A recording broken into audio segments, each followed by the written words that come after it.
This is Ed Robinson, Kensington College. Today we'll be continuing our lesson on VBA strings. In this example here, what we want to do is to take a name. You can use your name as a replacement to see that it works generally. And we want to click on a button whereby the first name and the surname will be placed in those respective cells.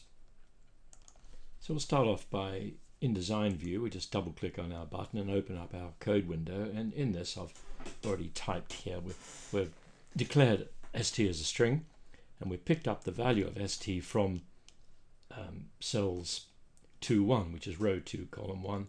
So you could actually put in a comment here just to remind yourself what we're doing, where that should have the value of the name, the full name in that case.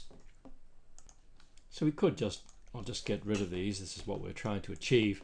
We could actually just run this code down to here to the breakpoint and just see that it will give what we're looking for, and that is the full name. So if I do an F8, you can just be able to see there that says that in the yellow box that ST is Ed Robinson, the name of that, the full name in cell A2. Okay, so what we want to do now is to split them up. Well, how are we going to do that? What we could do is to find the position of the space in here, and that should be at position number 3. And what do we do? What do we use to find the position of something? We use, I'll just stop the program, we use in-string. So we could say, and we need to define, perhaps I'll just define my integers on another line, so dim pos as an integer. And then I need to say what pos is going to be. Now pos is going to be the position of that space, and we use which function? It's the in-string function. And don't forget, I'm using small letters all the time, so it capitalizes it for me. And I need to put in the string that it gives you some hint down. There's a hint down here of what's expected for the in-string. I'll just type that brace again, or the parenthesis again, and I can see that it says I'm looking for start. Oh, that's an optional parameter, and it says in here string 1 is also optional, but I'm going to use st as the string that I'm searching. And what am I searching for in this case? Another string. What is that other string that I'm searching for? And that is indeed the space that we're looking for. So once again, I could just run the code down to there and just check that it's working. My string should be Ed Robinson, which it is, and pos at the moment shouldn't have a value, but if I press the F8 key, you'll see that pos picks up the value of 3. So what I'll do actually is just type in here a little bit of a reminder what it should be in this particular case, but it's if it's your name, it won't be 3, but just a reminder what it could be in the specific case to help me. So I'll just take the breakpoint off and stop the code. What are we trying to do first? We're trying to find the first name. So I'd better put a variable here. I'll call it st, say first, and we are going to find the surname. So I'll just, while I'm here, I'll say st sir or something, surname or something like that. And this should be as a string here, and as a string, and this one is also as a string, of course, declared as a string. So I'll start off by looking for the first name. So I'm going to say, I'll do a control drag down there, save me typing. And now what am I trying to do? I'm trying to find the ed, which is, now where is it? Well, which function are we going to use? Well, you could use the left on that, and don't forget the first thing you put in there is the string that you're searching. Now let's see, I want the 2 characters to the left. Well, let me just cheat a bit and use 2, and I'll just put a reminder here what this should be, and then just see if that works. Now I've just hardwired the 2 in here. I'll have to come back and generalize that, but you could do that just to get things working. Once again, I'll put a breakpoint in and run the code down to here. st as Ed Robinson, that's fine, and st first at the moment is blank, if you could just see that, and then it does say indeed, if you read carefully down there, it says st first is ed, capital ED in the box. So that takes care of the two characters to the left, but we need to generalize this. So I'll just stop the code and take that breakpoint off, and I need to take a look at this and generalize this. Well, it's got something to do with pos. You can see here that pos has got the value of 3. Now 3 is the position of the space up here or in here. Now position number 3, and we want 2 characters, and just think if this is your name here, the number of characters is always going to be 1 less than the position of the space. As you can see here, if that's 3, that's got to be 2. So we know that pos has got the value of 3. So how can we express this? Pos, no, it's pos minus 1. So that 3 will be converted into 2. So let's see if that indeed works. I'll run the code down to here, and we can see at the moment F8. So we can see that that indeed is ED, which you could try out your name and just make sure that it's generally true. So I'll stop the code, take the breakpoint off. Now I'm looking for also the surname, so let me just control that drag down to there. Now what sort of a function are we going to use in here to extract data? Well, let's try mid. Now mid, and we'll use our string st. We could cheat if we wanted to. We could start, let's see, we can start, that's what I'll do. I'll just cheat a bit and we'll say, now we're talking here, this character here is the R, is it position number 4? Well, I'll cheat a bit and just say that that is position number 4, and I'll put a 4 in. And I'll also just remind myself what I'm doing here. I'm trying to find the Robinson in this case, which is the text on the right. Let me just see if that works. I'll put my breakpoint here and run it down, and then press the F8 key, and sure enough, that comes out with Robinson. So we need now to generalize it. Just if you tried that with your name, it might not work. I'll just stop the code, and then how can I generalize this with pos? Now pos, if I look up here, pos in my case has got the value of 3, and we wanted 4, so in this case we're going to add 1 to pos, and that should bring out here. Let me just check that. I'll put the breakpoint, run it down to here, and then if I F8, indeed it's brought out the surname that I want. Okay, so it just remains really to put the cells, put it into the right hand side. I'll just be lazy and control drag this down to here. Now the cell over here is going to be cell 2 value, and that's going to be equal to, we say it's the first name, which is this, yes I know, which is the string first, and then let's see, I'll control drag that down as well, and now the cell over here is going to be cells 2, 3, and that indeed is going to be equal to the surname. I'll just copy that and paste it over the top of this, and then that should work. Let's give that a try. There you are. So it separates the surname, the full name into first name and surname. In the next example, we want to take a look at a series of genus of fish. We have a fish here which has the genus Brachyurus, and the species would be Hamandi, I guess. So we're trying to find out whether this fish is approved, and it is approved because it's on the list here as being a genus, specified genus. So we have the task really of extracting the stuff on the left here, which is the Brachyurus.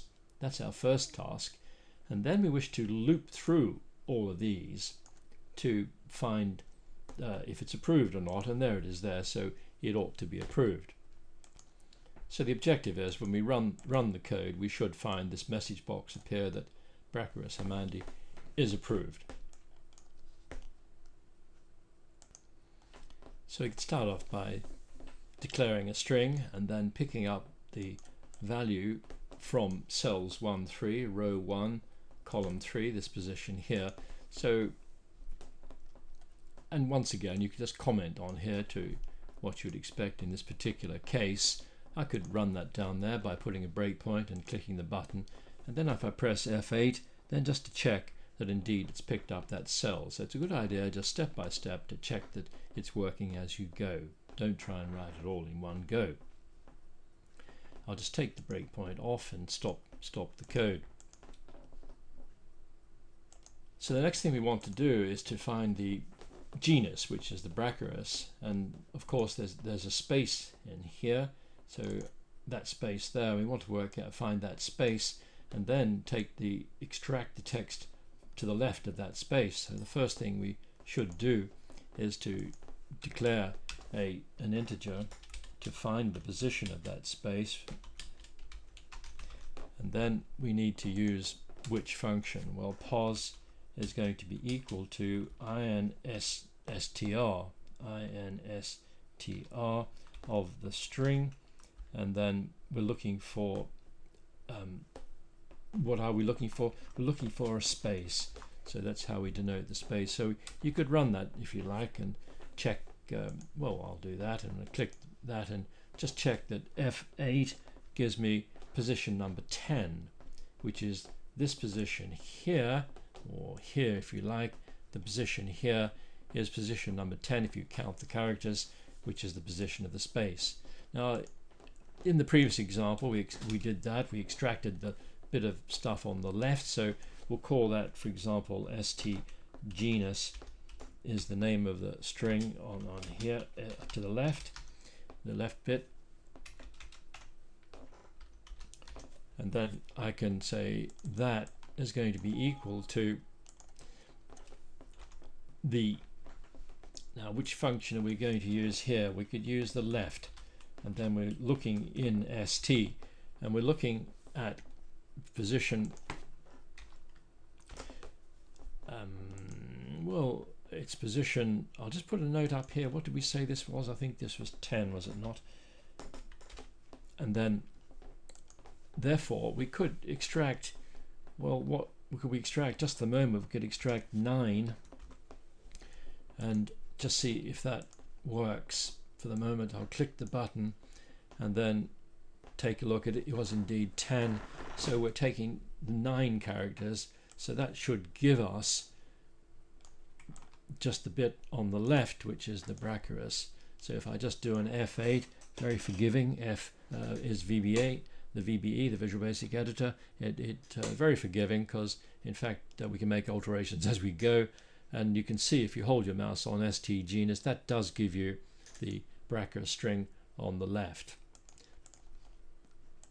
Now the next task is to loop through all the stuff on the left, so we therefore will make a for loop. So I'd better declare an integer counter,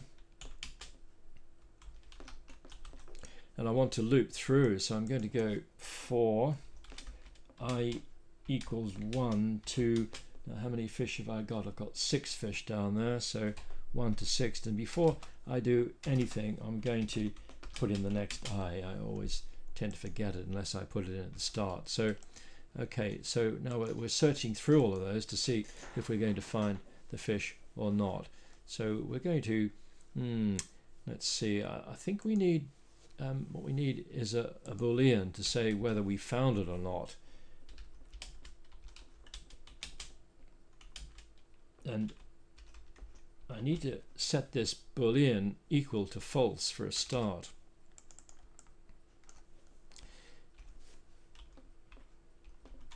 Because when we're going to find it, we're going to set this thing equal to true if we do find it. So we need an if statement here. If what? If it's found. And let's see. If the cells on the left, let me just cheat and drag this stuff down here. If the cell on the left is equal to, now just a moment, this has got to be I, because we're going down one row at a time, 1 2 3 4 5 6 as we go down here, and it's going to be column 1. So if cell Z equals to our fish, don't forget you have then on the same line, and before I think anymore I'm just going to put in an end if. Well, what do we want to do in there? Well, you could actually run this at the moment if you want to, just to make sure that it's all working. What I'll do, I'll just indent this. Okay, now so if we find the fish, we want to, I could just click the button to make sure that's yes, nothing's kicking up there, so that looks okay. We could actually, now what we need to do is say if we find the fish, so if it's found, which is what we're doing now, then put found equal to true, and also we might as well exit the loop to save time. We don't have to, but we exit the for. Okay, and I'll just indent that. If I hold down, I highlight that and press the tab key, that should indent it. Okay, I could actually see if that's running as well. Well, okay, no mistakes at the moment.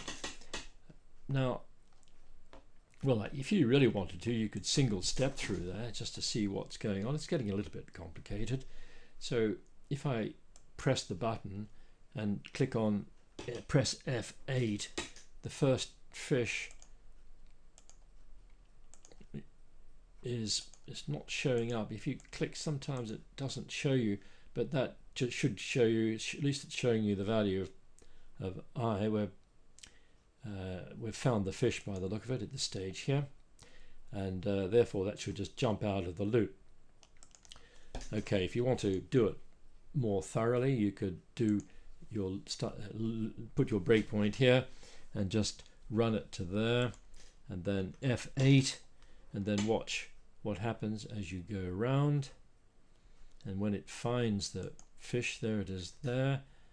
If it finds, yes, that's not coming up there, bit of a nuisance. So you should be able to see the individual fish showing up.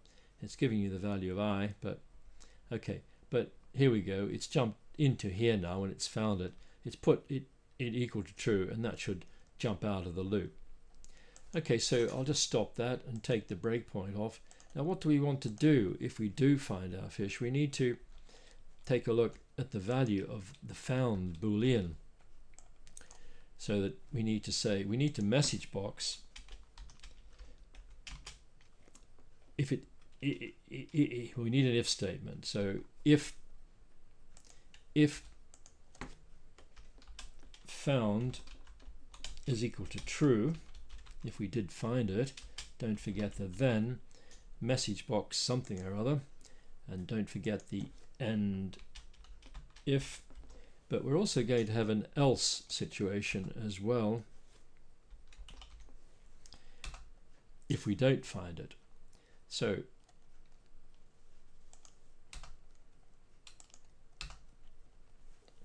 if it's found, then we say message box.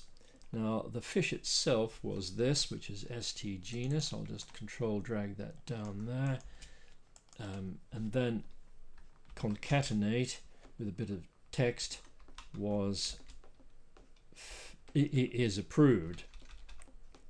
I need a space here, is approved. Okay, and if it's not found, then message box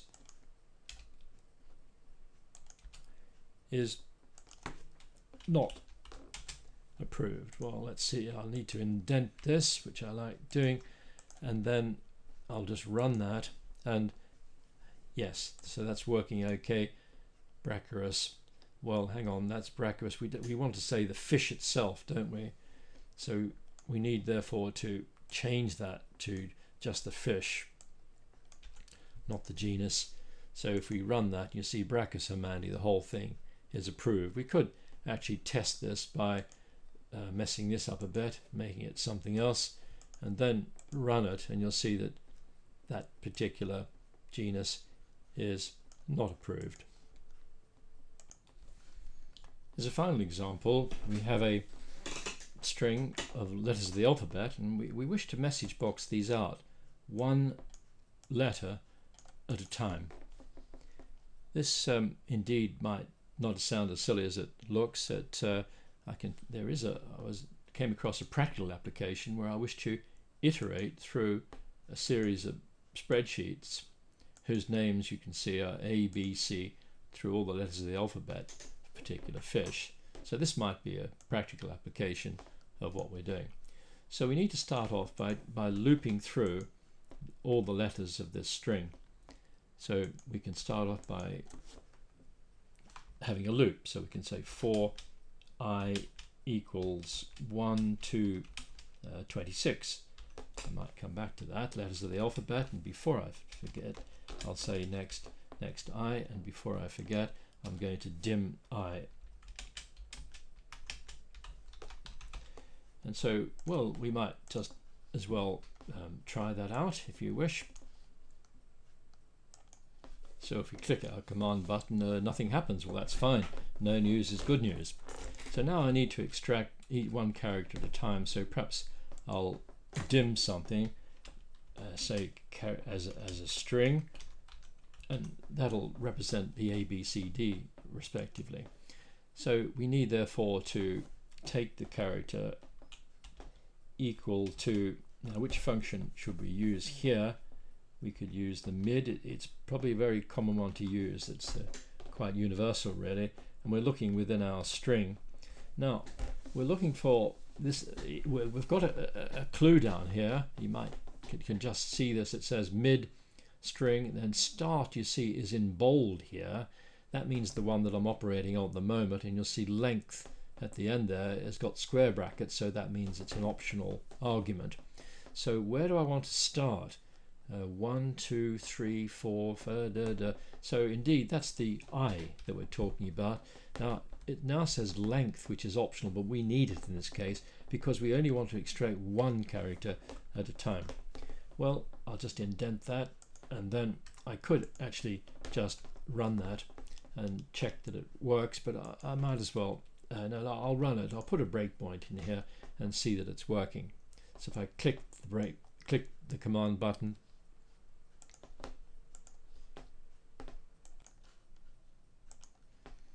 and then hold my mouse on there, it says character is nothing at the moment.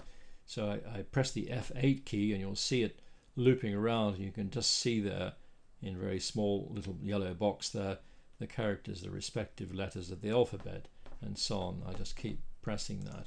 Okay, so I'll just take the breakpoint off, and then what I want to do is message box out each of the characters.